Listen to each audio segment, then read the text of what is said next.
যাকে বলে না জমের ঝাঁটার বাড়ি মারবো, মাঝে মাঝে মায়েরা বলে না, বলছে না কি গো, বলে এমন জ্বলানো জ্বলাইছে জমেকে নিচে না ঝাঁটার বাড়ি মারবো, বলছে না মাঝে মাঝে। তাই জম রাজা যা বলি গেল, আলোচনা করি গেল, আমার তো মনে মনে হচ্ছে আজকে পালাটা একদিকে যমরাজ আর রাবণ রাজ, মানে রাবণ রাজা, তিলক বিজয়ী রাবণ, ত্রিলোকের রাবণ, তিনি স্বর্গ মর্ত পাতাল সব কিন্তু দাবিদার নিয়েছে বা দখল করেছে। কেন করেছে? তার যোগ সাধনার বলে, রেচক কুম্ভকের যোগের দ্বারাই সবারই মধ্যেখানে রাবণ আমাদের আছে। রাবণ কেন? এই রাবণ নামটা কে দিলেন আপনারা সবাই জানেন বাবা। সত্যিকারের কথা বলছি, 33 কোটি দেব এবং দেবতা ওই রাবণের ঘরে বাঁধা রয়েছে। তাহলে রাবণ রাজার ঘরে যখন বাঁধা ছিল, তার যোগ সাধনার বলের দ্বারাই রাবণ কিন্তু তাকে বেঁধে নিয়েছে। না চিন্তা করে দেখো। আস্তে মা, বেশি কথা বলেন না, তবে এতক্ষণ তো এতটা ফাঁকা আসরটা ছিল, এবার যেই আমি এলাম মায়েরা হইলো। তবে একটা কথা বলছি, গান আরম্ভ হয়েছে দিনের বেলা, এখন চলছে রাতের বেলা, লাস্টে হবে আমাদের শেষের পালা। যেন মিলন গীতি না শুনে আপনারা কেউ বাড়ি যাবেন না। যদি মিলন গীতি না শুনে বাড়ি চলে যান, আমি ব্যক্তিগত অম্বিকা বলছি, আপনাদেরও 10 দিন ধরে মিলন হবে না, বুঝতে পারছেন? এই শীতকালের দিনে কত বাড়ি থেকে বাবাদের সঙ্গে ঝগড়া লেগে যাবেন। তাহলে আমাদের মিলটা না দেখে আপনারা বাড়ি যেতে পারবেন না, তাই না?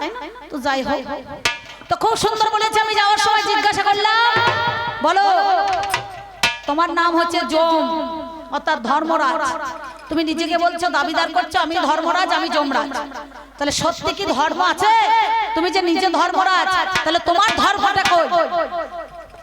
শাস্ত্রে কলম দিলেন, ধী ধাতু মন প্রত্যয় করে ধর্ম, ধরে রাখার নাম ধর্ম। তাহলে ধর্মটা কিসের জন্য হয় বাবা? মানুষের মেন কর্ম। তাহলে যমরাজ কর্মের অধিপতি, নাকি বলছে সে ন্যায়ের প্রতীক, তাই তো? ন্যায় বিচারক, এই বিচারটা কিন্তু হয়। আমাদের দুইজনে ঝগড়া চলছে, আর বিচার করবেন আপনারা কাল সকালবেলায়, কে ভালো কে মন্দ করেছে, এই বিচার কিন্তু আপনাদের মধ্যেখানে। তাহলে দুটো কবিয়াল, দুটো উকিল স্বরূপ হয়ে আজকে দাঁড়িয়ে আছে। দুই পক্ষে দুজনা উকিল, নাকি? একজনা রাবণের পক্ষে আর একজনা যম রাজার পক্ষে, নাকি বাবা? তাহলে আমাদের কবি গান, মহাজন বললেন ক বয়স কয়েতে কল্পনা বয়েতে বিজ্ঞান, তাহাকে বলা হয় কবি গান। এই কবি গানের মধ্যেখানে কিছু জ্ঞান, কিছু দেওয়া, কিছু নেওয়া। সেই জন্য প্রথম ভাগ বই আমাদের কি লেখা আছে গো? প্রথম ভাগ বই কি লেখা আছে মা? করো করো, কর্মময় জগতে কর্ম করতে এসেছে, করি বেড়াও। কি কর্মটা করতে হবে? তার নিচে কি লেখা আছে? ধরো ধরো। তাহলে কর্মময় জগতে কর্ম করতে গেলে ধরে করতে হবে, আর ধরে যদি না করা হয় তার পিছনে লেখা আছে ঝড় হইবে ঝড়, নাকি বাবা? তাহলে কর্মময় জগতে কর্ম করতে গেলে ধরে করতে হবে, আর ধরে যদি না করা যায় তাহলে কাল বৈশাখী ঝড় উঠে যাবে, নাকি বলছেন? হ্যাঁ, তাহলে আমি সেই কথা আমার এই যমরাজকে জিজ্ঞাসা করেছিলাম। যাক, আপনারা উত্তর পেয়েছেন, উত্তর পেয়ে আনন্দ লাভ করেছেন। আর আনন্দ পেয়ে আপনাদের যদি আনন্দ না হয় তাহলে আমারও আনন্দ হয় না, নাকি বলছেন? তাই না? কারণ কবি গান তো ওনার মুখে শুনলেন, ভাব ভাষা জল্পনা কল্পনা বাপ বিতণ্ডা ছন্দের দ্বারাই আপনাদেরকে মাতিয়ে তাতিয়ে দিয়ে গিয়েছে। তা যাক, যারা তত্ত্বের লোক তারা তত্ত্বে নেবেন, যারা তথ্যের লোক তারা তথ্যই নেবেন। আর যে ভাইটা চপ সিঙ্গারার খরিদ্দার, যারা একটু রং চঙে পছন্দ করে মুখরোচক, দেখবেন একটা ওই মেলায় বিক্রি করছে 12 ভাজা, নাকি বলছে না, আমি দেখে এলাম। তা বলছে অম্বিকা দিয়ে একটু 12 ভাজা খান। আমরা 12 ভাজা, আবার অনেক ভাজা নাম শুনেছি, 12 ভাজা নাম তো শুনি নাই। তো দেখলাম 12 ভাজা খাই একবার দেখি কেমন লাগে। হ্যাঁ, তা খুঁজে খুঁজে দেখছি 12 রকমের কলাই দিয়েছে, কাঁচা লঙ্কা, টমেটো কুচি, পেঁয়াজ কুচি, শসা কুচি, গাজর ইত্যাদি, ফুলকপি বাঁধাকপি সব কুচিয়েছে, দিয়ে একটুখানি কাঁচা লঙ্কা ঝাল দিয়েছে। মানে 12টা কলাই দিয়ে মশলা দিয়ে চাট করে মাখিয়ে, এর নাম হচ্ছে 12 ভাজা। আমরা বইলাহারি ধন্যবাদ ভাজা। তো সোজা কথাই বললেই হয় যে কলাই ভাজা, নাকি বলছেন? আপনি তো গান করতে এসেছেন, আপনি যেমন ঘুরিয়ে পেঁচিয়ে বলছেন, আমরাও সেই রকম বলছি। তা ভালো, মুখরোচক জিনিস বটে। তো যাই হোক, তা মা কি বলবো শুনুন। পালিয়েছে নাকি যমরাজ? টিকিটা পাওয়া যাচ্ছে না তো কমিটি ভাই ভালো করে একটু মসজিদে চা খাওয়া ওর বেলাতে ভালো যত্ন হচ্ছে আর আমার বেলায় বলছি ভাই একটু গরম জল হবে না বলছে দিদি একটা মাঠে তো গরম জল পাচ্ছি না তো ভালো একটু পাতলা চোখে খাইয়ে একটু মোটা করে দাও বুঝতে পারছেন তো যাই হোক সে কথা বলছি না এই দেখুন শুনুন ও মা এইরকম এক ভদ্রলোক এর প্রচুর হাই প্রেসার হয়ে গিয়েছে তা খাওয়া দাওয়া সব বারণ মাটির তলায় যত জিনিস আছে খেতে পাবে না এবার ডাক্তারের কাছে গিয়ে তো আপনাদের কাঁদিতে হোক আর বহরমপুরে হোক আর শক্তিপুরে হসপিটালে হোক যাই হোক যেখানে গিয়েছি ভালো ডাক্তার একটা দেখেছে দেখে বলছে বা ডাক বাংলার বাজারে ডাক্তারবাবু বলছে এক কাজ করুন আপনার কি হয়েছে বলছে বাবা আমার মাথা ঘুরছে এবার মুখে স্বাদ নাই রুচি নাই কিচ্ছু না তা বলছে বেশ ঠিক আছে ভাত বেশি খাবেন না আপনার তো অনেক প্রেসার বেড়ে গিয়েছে তা কাজ করবেন আপনি বাড়িতে গিয়ে মেয়ে ছেলেকে বলবেন দুখানা রুটি খুব পাতলা পাতলা করে ওই দুটো রুটি 2 পিস রুটি যেন খাবেন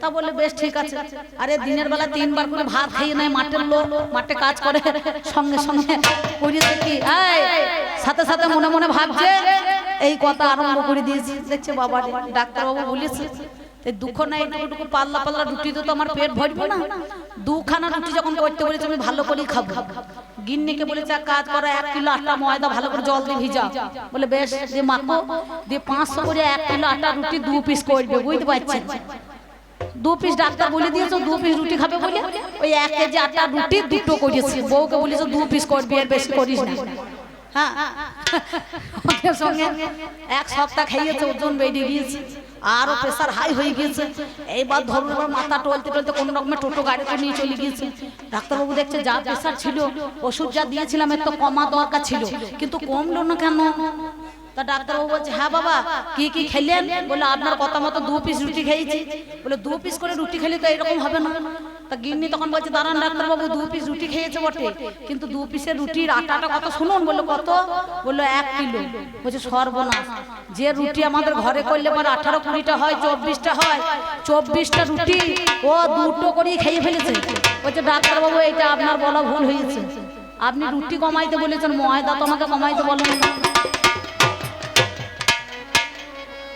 বুঝতে পারছেন হ্যাঁ তাহলে চিন্তা করে দেখেছেন তাহলে আপনাদের মধ্যে এখানে যে প্রশ্ন আমি করেছিলাম ও রুটি করার মতো 2 পিস বলেছে কিন্তু মনে করুন ওই রুটি বলেছি বলে 2 পিস খাইতে দিয়েছি কিন্তু ময়দাটা তো আর কমাইতে দিই না তো দেখছি আমি ময়দা কমাবো না নাকি বলছেন তাই যা মন তাই বলছে উড়ে যায় দিদি সোনার পাখি দেনায়া মাই ধরে ওরা কারা গায় ছেঁচকি মাতাল যারা তারা গায় যখন ঢোল পায় না খোল পায় না নাল পায় না ভালোবাসার কথা মনে পড়ে আনন্দতে মদ খায় তখন মেজাজটা ঠিক করার জন্য ও তখন একবার চাপড়ায় দেখবে কাকা আর তখন মনে পড়ে ভালোবাসার কথা তখন বলে উড়ে যায় দিদি সোনার পাখি দে না আমায় ধরিয়ে সোনার আবার পাখি হয় রে হ্যাঁ লজ্জাও লাগে না এর গলায় দড়িও জোটে না সেই জন্য বলেছিলাম ধর্মরাজ তোমার পূজাতে ভাড়াল নাচায় কেন কেউ কাঁচি মদ কেউ দুধ এটা কোন জনা চালু করে দিল এই মদটা তোমাকে কে আনলো পেয়েছেন এবারে আর পাবেন না আবার নতুন করে বায়না করতে হবে দিয়ে পাবেন বুঝতে পারছেন ও তো থাকে না যমরাজা তো যেখানে সেখানে থাকে না এই কথাটা শুনতে পায় না সেই কদিন মদতে ছিল যজ্ঞ করতে এসেছিল বুঝতে পারছেন এই মদতে যমরাজা একদিন যজ্ঞ করতে এসেছিল সেই জন্য এই কথাটা উনি শুনতে পাই নাই আমি যখন বলেছি মরতে চলে এসেছে বুঝতে পারছেন তা সেই জন্য যা বললেছে ভালো শুনলাম ভালো আপনাদের মধ্যে এখানে আমার শোনা হলো আমি বলবো না চূড়ান্ত সবাই বলে যায় আছেন যত সুদীজন সকলেরই কাছে আবেদন বাজাও আমার ঢুলি আমি পাঁচালি ছন্দে বার আপনাদের কাছে কিছু 2-4 কথা বলি দাঁড়িয়ে না দাঁড়িয়ে না না দাঁড়িয়ে না দাঁড়িয়ে না না দাঁড়িয়ে না না দাঁড়িয়ে না না না না না দাঁড়িয়ে না না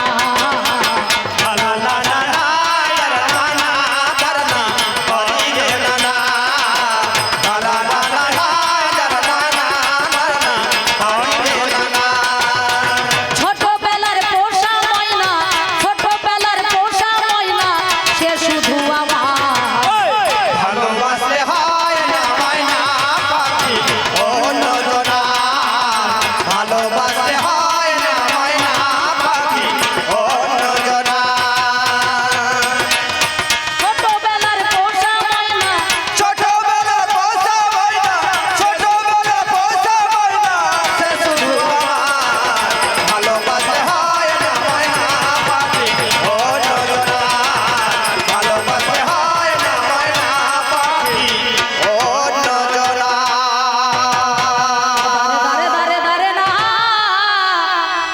দাঁড়া না না না না না না না দাঁড়া না না না না না না না না।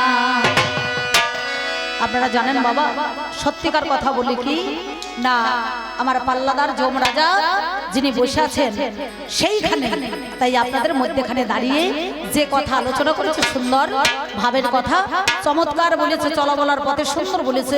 আমি বলবো না যে হলো না, হয়েছে। তবে এর ফাঁকে কার মোবাইল হারিয়ে গিয়েছিল, মোবাইলটা পেয়েছেন? পাওয়া গিয়েছে তো? মোবাইল পেয়েছেন তো? হ্যাঁ বেশ ঠিক আছে। যা মোবাইলটা পেয়ে কমিটির একটু মুখটা উজ্জ্বল হইল, বলবে যে এই গ্রামে মেলা দেখতে এসে মোবাইল হারিয়েছিল নাকি বলছেন, তার জন্য মোবাইল ফেরত দিয়েছেন, খুব ভালো করেছেন, এটা ধন্যবাদ। কারণ এখনো মানুষের মনে সেই সৎ ভাবটা আছে, যার জন্য মোবাইলটা ফেরত দিয়েছেন, ভালো করেছেন, সুন্দর হলো।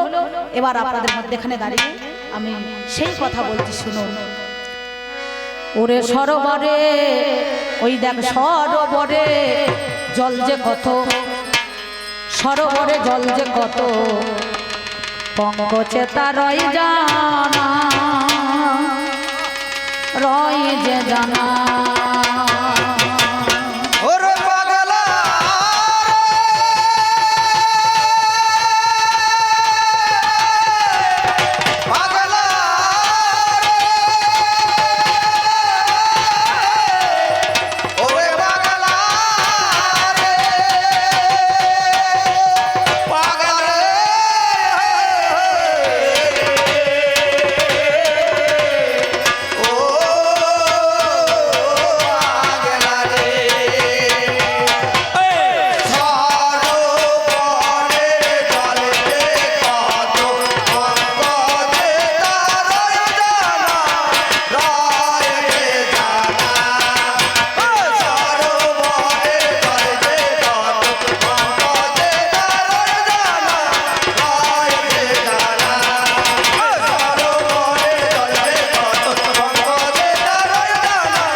রয় জানা কেন বলুন তো?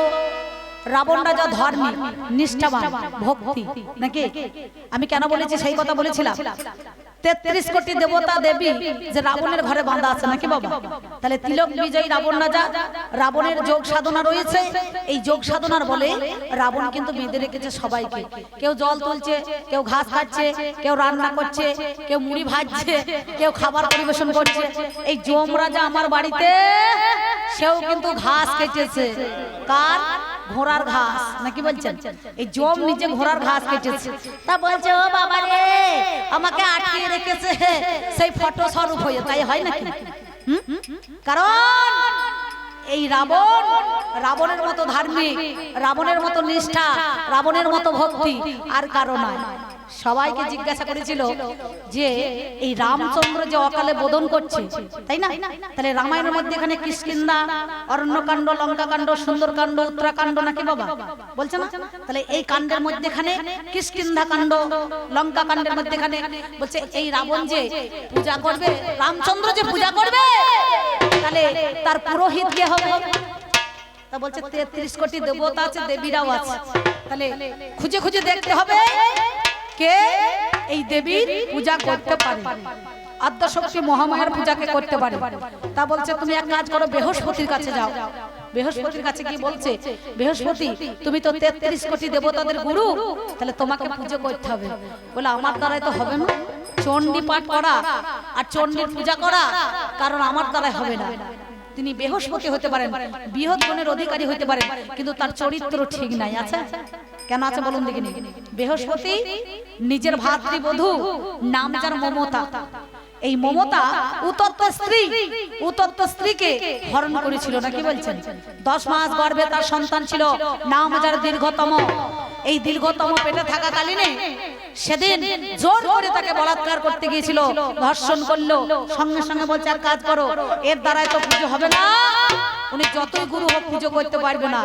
ওই দীর্ঘতম অভিশাপ দিয়েছিল, যেটা মশাই আপনি যা কর্ম করলেন আপনাকে অভিশাপ দিলাম, এ জন্মে নয়, আপনি পরজন্মে ওই শকুনি হয়ে বেড়াবেন আর ভাগার খেয়ে খেয়ে থাকবেন না, কি বলছেন?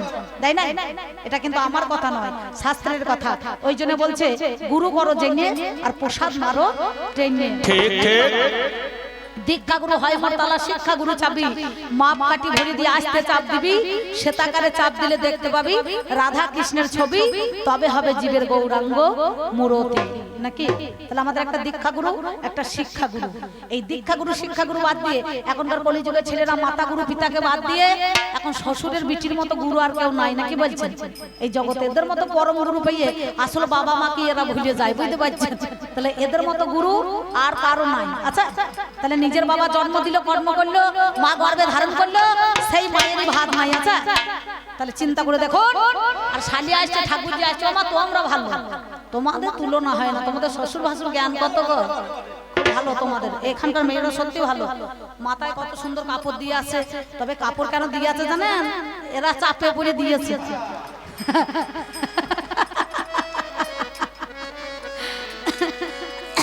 চাপে পড়ে দাও না মা, কেন দিয়েছো? এই যে ঠান্ডা পবন বাতাস হিলিল করে দিচ্ছে, এরা ভয়ে ধাতব মাথায় কাপড় দিয়ে আছে, কানে ঠান্ডা লাগবে বলে তাহলে চাপে পড়ে দেওয়া হচ্ছে। তাহলে সেদিন বৃহস্পতি এই রাবণের কাছে যে চণ্ডী পাঠ মনে করুন হেরে গিয়েছে, সেও করতে পারলো না। দেবরাজ ইন্দ্রের কাছে পাঠাইলো, বলে চণ্ডী পূজা করবে দেবরাজ ইন্দ্র, আদ্যা শক্তি মহামায়া, যিনি 33 কোটি দেবতাদের রাজা, দেবরাজ ইন্দ্র, নাকি বলছেন? সেই করতে পারবে। বলে বেশ ঠিক আছে, তার কাছে গেল। দেবরাজ ইন্দ্র বলছে আমার দ্বারাই তো হবে না, আমিও তো দোষী, আমার তো চরিত্র দাগ ধরে গিয়েছে। বললো কেন? বললো তো আপনারা জানেন না, অহল্যা ওই গৌতম মুনির স্ত্রী, আমার গুরুদেব। একদিন গৌতম মুনি রূপ ধারণ করে গৌতম মুনি নিত্য নিত্য গঙ্গা স্নানে যেতেন, তর্পণ করতে ভোরবেলায় প্রভাত কালে। আর গুরু যেই চলে গিয়েছেন, সঙ্গে সঙ্গে গুরু রূপ ধারণ করে অহল্যার কাছে গিয়েছে, তাকে হরণ করেছে, না কি বলছেন? করেন না? অহল্যাকে হরণ করেছে। সিঙ্গারের পরশ লেগেছিল। গৌতম মুনি এসে কুমণ্ডলে জল হাতে করে নিয়ে দেখলো এই কুকর্মটা কার? সিঙ্গারের পরশ গোটা চেন্নের মধ্যেখানে গায়ে তার লেগেছে, সিঙ্গারের পরশ লেগে আছে। সঙ্গে সঙ্গে দেখলো বাবা, এটা তো আমারই শিষ্য নামজাদ দেবরাজ ইন্দ্র। দেবরাজ ইন্দ্রকে অভিশাপ দিল, আজ থেকে আমি তোমাকে অভিশাপ দিলাম, তোমার গোটা দেহতে সহস্র জনি ভোগ ফুটে উঠবে, অর্থাৎ সহস্র লোচন হবে। এই চারের ভাগ এক অংশ নিয়েছে আনারস। দেখবেন কলিতে আনারসের শত শত চোখ আছে, দেখবেন, দেখেছেন? আনারস যারা খান, নাই, ওই 4 অংশ থেকে এক অংশ ওই আনারসের কাছে পাঠিয়ে দিয়েছে। আর অহল্যাকে বলল, সতীর দেবতা প্রতি জীবনেরও সার, পুজিতে এসেছো ভাবে চরণ তাহার। তাহলে তুমি সতী নারী হয়ে স্বামীকে চিনতে পারলে না, মানুষ চেনা যায় কিসে বাবা? কবি গান শুধু ওই রামায়ণে আর মহাভারতে, পুরাণে বাইবেলে গীতায় কিছু নাই থাকে। সবসময় কি কোথায় থাকে? মানুষের বুদ্ধি একটু থাকা দরকার। রূপ, রস, গন্ধ, শব্দ, স্পর্শ।